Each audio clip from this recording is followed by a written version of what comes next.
વિગતવાર પાટીદાર અનામત આંદોલનના નેતા હાર્દિક પટેલે લોકસભાની ચૂંટણી લડવા માટે તૈયારીઓ તેજ કરી દીધી છે।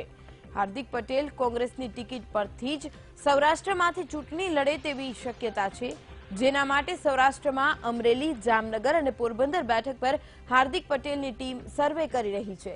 જો કે સર્વેમાં અમરેલીમાં હાર્દિકને સારો પ્રતિસાદ ન મળ્યાનું પણ ચર્ચાઈ રહ્યું છે।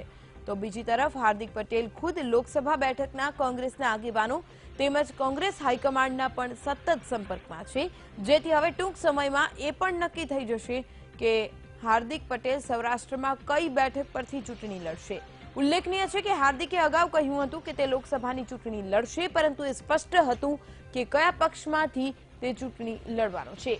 પરંતુ હવે આ તમામ વાતો પરથી પડતું ઉચકાયો છે અને સ્પષ્ટ થયું છે કે હાર્દિક હવે કોંગ્રેસનો જ હાથ પકડશે। તો કોંગ્રેસ હાઈકમાન્ડ સાથે હાર્દિક સતત વાર્તાલાપ કરી રહ્યો છે। 3 એવી બેઠકો છે જેના પર હાર્દિક અને તેની ટીમે નજર દોડાવી છે। જો કે અમરેલી એક એવું સેન્ટર એવી બેઠક લાગી રહી છે કે જ્યાં હાર્દિકને સારો પ્રતિસાદ મળી શકે છે।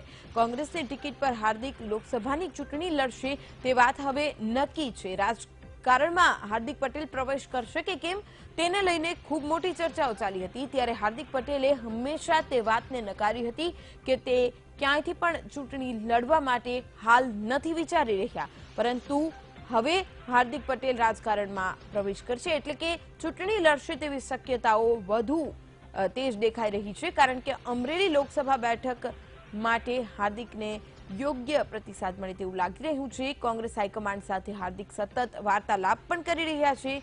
લોકસભાની ચૂંટણી લડવા હાર્દિક પટેલે તૈયારી શરૂ કરી દીધી છે। વધુ વિગતે વાત કરવા મારી સાથે સંવાદદાતા ગૌતમ જોડાઈ ગયા છે। ગૌતમ, હવે હાર્દિક પટેલ જે 3 બેઠકો છે તેના પરથી કોઈ એક પરથી ચૂંટણી લડે તેવી શક્યતા દેખાઈ રહી છે। હાલ આ મામલે શું અપડેટ પ્રાપ્ત થઈ રહ્યા છે?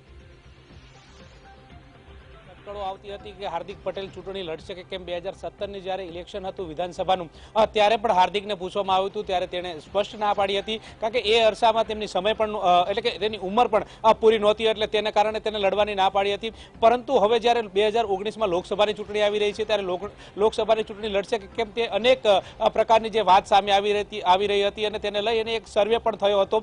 સર્વેમાં પણ યોગ્ય પ્રતિસાદ ન મળવાની વાત છે તે સામે આવી હતી, પરંતુ હવે જે અટકળો છે તેનો અંત આવી રહ્યો છે અને અટકળોનો અંત આવ્યા બાદ હવે હાર્દિક પટેલ ચૂંટણી લડશે તેવા ચોક્કસ એંધાણ વર્તાઈ રહ્યા છે અને તેને લઈ અને જે કહી શકાય કે હાર્દિક પટેલની ટીમ છે તે વિવિધ સ્થળો ઉપર સર્વે છે તે કરી રહી છે। અને ખાસ કરીને વાત કરવામાં આવે તો 3 જિલ્લાઓમાંથી સર્વે છે તેની કામગીરી હાલ ચાલી રહી છે, એટલે કે અમરેલી છે, પોરબંદર છે અને જામનગર છે। આ 3 જિલ્લામાં સર્વેની કામગીરી છે તે ચાલી રહી છે। અમરેલીની જો વાત કરવામાં આવે તો અમરેલીની એક અનેક અટકળો ચાલતી હતી, અમરેલીમાંથી ચૂંટણી લડશે તેવી વાત સામે આવી રહી હતી, પરંતુ અમરેલીમાંથી યોગ્ય પ્રતિસાદ ન મળવાની વાત સામે આવતા તે હવે અમરેલીમાંથી ચૂંટણી નહીં લડે તે ચૂંટણી લડે કેમ એ પણ એક વાત છે। પરંતુ અન્ય 2 જિલ્લાની વાત કરવામાં આવે તો જામનગરની સીટ ઉપરથી ચૂંટણી લડે તે પ્રકારનું એંધાણ છે તે વર્તાઈ રહ્યો છે। તેને રહી અને જે હાર્દિક પટેલની ટીમ છે તે જે સર્વે છે તે પણ કરી રહી છે અને કોંગ્રેસમાંથી ચૂંટણી લડે તે પ્રકારની જે વાત છે તે સામે આવી રહી છે। એટલે કે આવનારી જે સમય છે તેને લઈને જે હાર્દિક પટેલની જે અટકળ હતી કે હાર્દિક પટેલ ચૂંટણી લડશે કે કેમ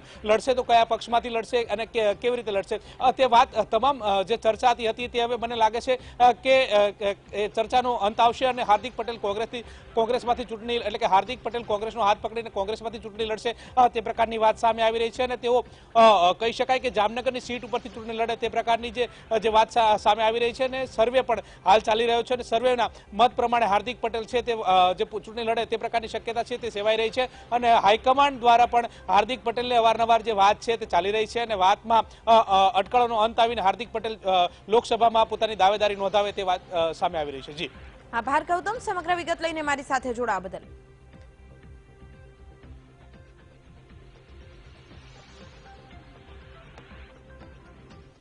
તો આવતીકાલે પ્રધાનમંત્રી નરેન્દ્ર મોદી ફરી ગુજરાતની મુલાકાતે છે। પ્રધાનમંત્રી નરેન્દ્ર મોદી આવતીકાલે અમદાવાદમાં 1200 બેડની નવી સિવિલ હોસ્પિટલનું લોકાર્પણ કરશે, જેને લઈને હોસ્પિટલના લોકાર્પણની તમામ તૈયારીઓ પૂર્ણ કરી દેવાઈ છે।